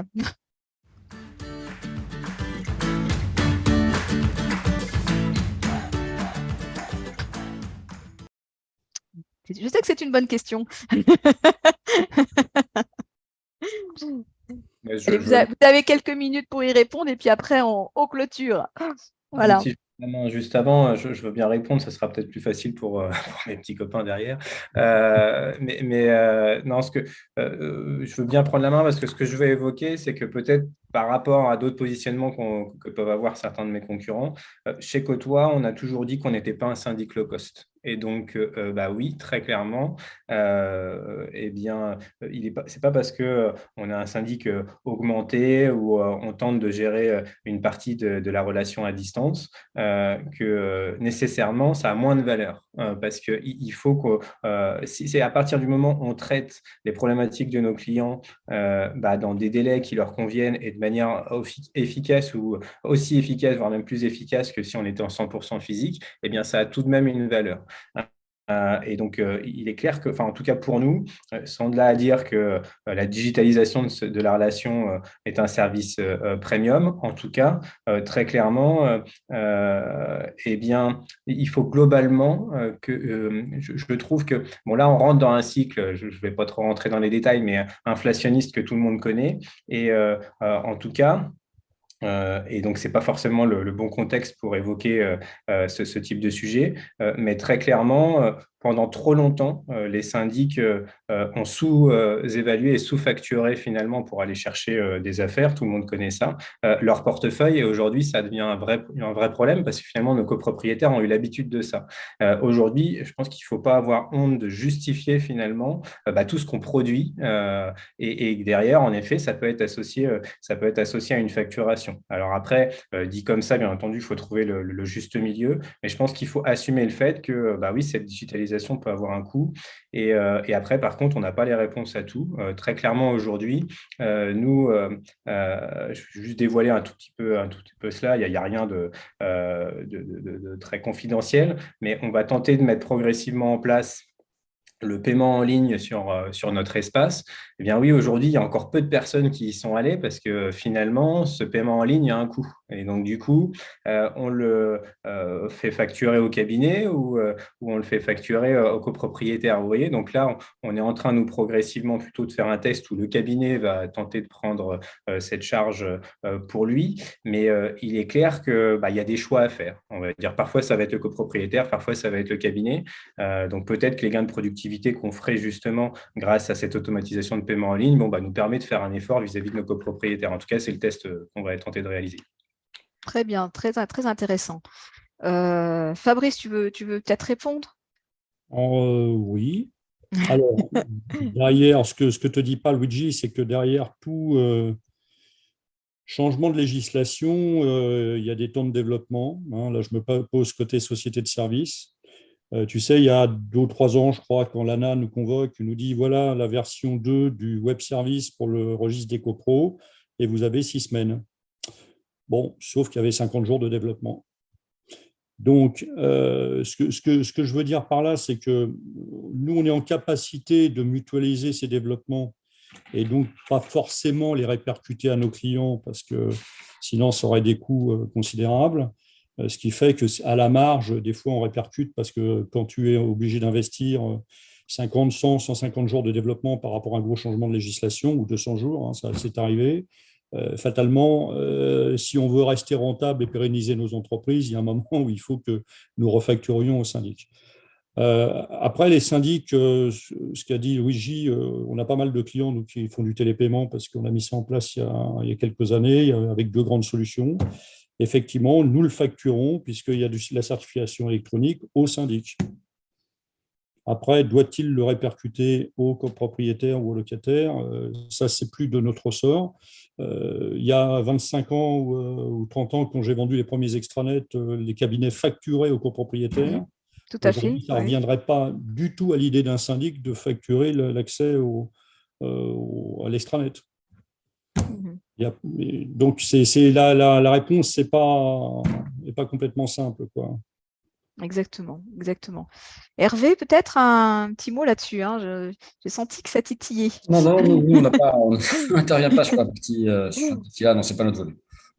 Non, mais est-ce que pour vous, peut-être dans le fait d'investir dans ces outils est aussi important, peut-être pour la certification, est-ce que vos syndics doivent être équipés? Alors, on donne, nous, des grandes orientations, comme j'ai tenté de le dire. On ne préconise pas d'outils, mais ça semble assez évident. Enfin, la certification et les outils vont de pair. Pour autant, on ne sait pas prescrire. Mais pour être efficace, effectivement, il faut être outillé. Mais je n'ai pas l'impression de répondre vraiment à votre question. Mais la question, c'était est-ce que la digitalisation va augmenter ou baisser le coût de l'intervention des syndics? Là-dessus, non, c'est pas on n'est pas en capacité, nous, de répondre sur ce point-là. D'accord, ok. Mais est-ce que juste peut-être, ça vous pouvez peut-être répondre, est-ce qu'un syndic qui est certifié chez vous, donc va pouvoir peut-être augmenter ses honoraires du fait qu'il soit quelque part labellisé? Alors, en tout cas, c'est un gage de qualité dont il peut se prévaloir. Et j'aurais tendance à dire qu'il devrait le faire, puisqu'il s'engage à respecter des procédures que les autres ne font pas. Il y a tous les ans des audits systématiques pour s'assurer que les pratiques sont effectivement en place. Donc, ça en soi de la valeur de montrer qu'on est différent de la concurrence et que par ailleurs, on a une gestion particulière des opérations qui sont certifiées. Donc, c'est une marque qui s'applique au syndic et à la copropriété. Et l'intérêt, c'est de donner en fait une valeur patrimoniale aux copropriétés qui sont elles-mêmes certifiées. Donc, j'aurais tendance à dire que oui, c'est potentiellement un moyen peut-être d'avoir des honoraires légèrement supérieurs. J'en profite pour dire qu'on est aussi sur de la certification de copropriété issue du monde HLM, et c'est un sujet qui est aussi émergent, et que de plus en plus les bailleurs sociaux transforment leur pleine propriété en copropriété et s'appuient sur les syndics qui sont certifiés. Et là, pour le coup, c'est plutôt une recherche aussi de gestion de de recherche de syndics qui maîtrisent bien leurs coûts. Donc, il y a les deux. La certification, c'est à la fois les deux, c'est en capacité de répondre sur ce type de copropriétés un peu particulières qui sont issues du moins cher avec sans doute des coûts maîtrisés, mais c'est aussi un moyen de garantir une qualité patrimoniale qui peut justifier les honoraires complémentaires. Là, c'est la stratégie du syndic. Nous, on apporte cette garantie en fait sur la qualité globale des acteurs et des copropriétés. Merci Hervé. Alors, Johan, pour la dernière réponse à cette question. Je vais être assez bref parce que je sais que ça ressort un peu de notre domaine de compétences. Nous, voilà, on est prestataires des cabinets, on est là pour leur offrir des services qui leur permettent eux-mêmes d'œuvrer pour leurs copropriétaires, de leur fournir une nouvelle qualité de service aussi, en tout cas de l'améliorer. Donc après, c'est tout simplement au cabinet d'être juge, de savoir si cette qualité de service justifie d'augmenter ses honoraires ou pas. Voilà. Donc, nous, on est juste là pour leur proposer de nouveaux outils, pour les aider à se moderniser. Et du coup, in fine, ça touche aussi leur copropriété. Donc ça, je pense qu'un cabinet qui facture des honoraires, c'est aussi du travail, c'est normal. Donc voilà. Oui, je comprends. Pour compléter la réponse très rapidement, Isabelle, les deux seuls cas où le législateur a répondu à cette question sur une refacturation d'une prestation, c'est pour le registre des copros et les assemblées en visio, qui ont autorisé une refacturation. Après, le cabinet le fait ou pas. Oui, et comme dit Jacqueline André, les copropriétaires aussi peuvent refuser. Aussi. Voilà, aussi, ça peut arriver. Voilà. Bon, on va juste vous demander à chacun le petit mot de la fin parce que il est temps de bientôt clôturer notre rendez-vous copro. On ne s'est pas ennuyé. J'avais prévu beaucoup de questions et en fait, je crois qu'on l'un dans l'autre, on y a à peu près répondu. Voilà, chacun un petit mot de conclusion, un petit mot de la fin. Comment ça s'est passé pour vous, cette petite table ronde? Est-ce que ça vous a plu? Est-ce que ça vous a permis d'exprimer un certain nombre d'idées ou de faire passer peut-être un message soit aux copropriétaires, soit au syndic? Si c'est pas encore dit, c'est le moment. Alors peut-être, Johan, là, pour commencer, ce petit mot de la fin.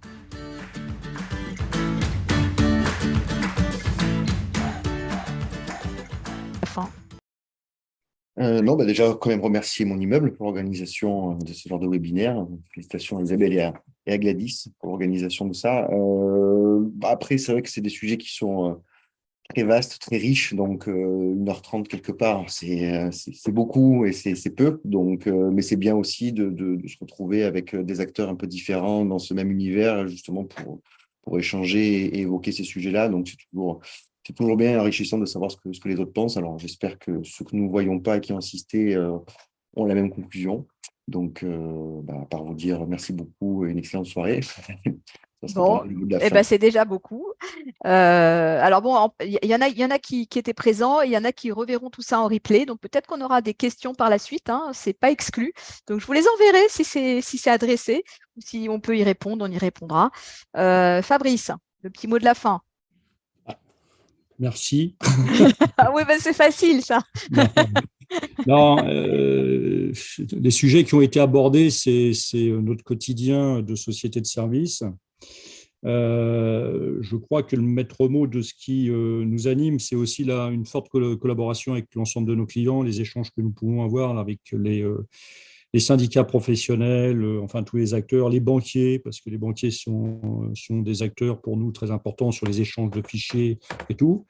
Il y a encore beaucoup de choses à faire en matière de digitalisation. Moi, mon dada depuis toujours, c'est l'échange de données informatiques pour s'échanger les copropriétés et tout. Peut-être y arriverons-nous un jour, au lieu de ressaisir bêtement. Donc, il y a encore plein de sujets à mettre en œuvre. Nous, au sein du groupe, on a cette chance, au-delà de l'immobilier, d'avoir une structure plus vaste sur laquelle il y a déjà des sujets techno qui ont été traités. Et donc, ça nous permet d'avoir des échanges de grande valeur sur l'innovation. Maintenant, je ne sais plus qui disait tout à l'heure que l'innovation ne va pas masquer l'humain. Il faut garder l'humain au centre de nos préoccupations, puisque c'est les collaborateurs des cabinets qui font tourner la machine. Et si on l'oublie, ce que nous faisons n'a pas de sens. Oui, tout à fait. Ça peut être vraiment un mot de conclusion. Toujours garder en tête que c'est quand même l'humain qui contrôle la machine aujourd'hui. Hein, donc, pour l'instant, c'est encore ça. Alors, un petit mot de la fin, Hervé. Écoutez, tout a été dit, hein. Je pense que l'humain au centre, évidemment, l'organisation ensuite et les outils qui vont bien et quelque chose de transversal là-dedans, qui est la gestion des risques. Et une fois qu'on arrive à emboîter tout ça dans une organisation qui va bien, et ben normalement, ça va fonctionner à coût maîtrisé. Bon, parfait. Ah, quelle concision, ouais, c'est parfait. Alors, Luigi. Oui, pas évident de passer derrière Ah Hervé. bah oui, c'est sûr, hein, quand on est le dernier, voilà, hein, mais bon. Non, mais, un grand merci en tout cas, c'est clair à mon immeuble et donc à vous Isabelle et Gladys. C'était un vrai plaisir de pouvoir échanger sur tous ces sujets. Sachez que, en tout cas, copropriétaires, s'ils nous regardent, sachez que ils ont peut-être pu voir qu'on travaille tous dur collectivement, même si finalement on parle souvent, c'est ce que je dis, des trains qui n'arrivent pas à l'heure, mais on travaille tous dur collectivement pour tenter d'améliorer leur expérience client du mieux possible au quotidien. Là, pour rien vous cacher, on est en pleine période du coup de clôture d'AG des 31-12 et je peux vous dire que dans mon cabinet, mais dans tous les cabinets de France, c'est la période où ça ne chôme quand même pas du tout. Donc, je voulais quand même passer ce petit message quand même à mes équipes parce que je sais qu'en ce moment, ça travaille fort.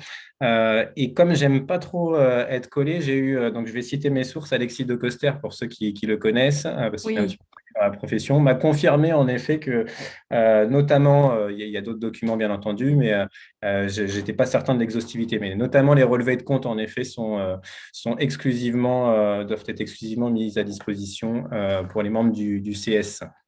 Voilà, donc Voilà. on avait Monique qui nous avait mis un lien, hein, donc le lien Légifrance, de la liste minimale des documents dématérialisés concernant la copropriété accessibles sur un espace sécurisé en ligne. Hein. Je reprends l'intitulé voilà.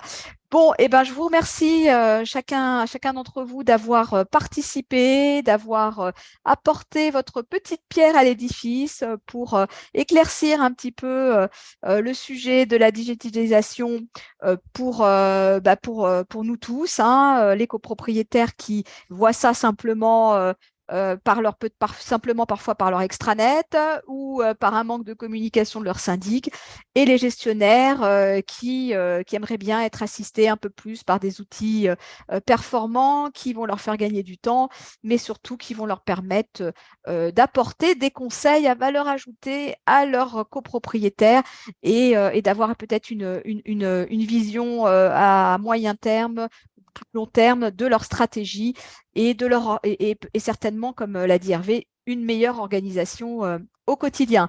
Voilà, donc je vous souhaite à tous une très belle soirée.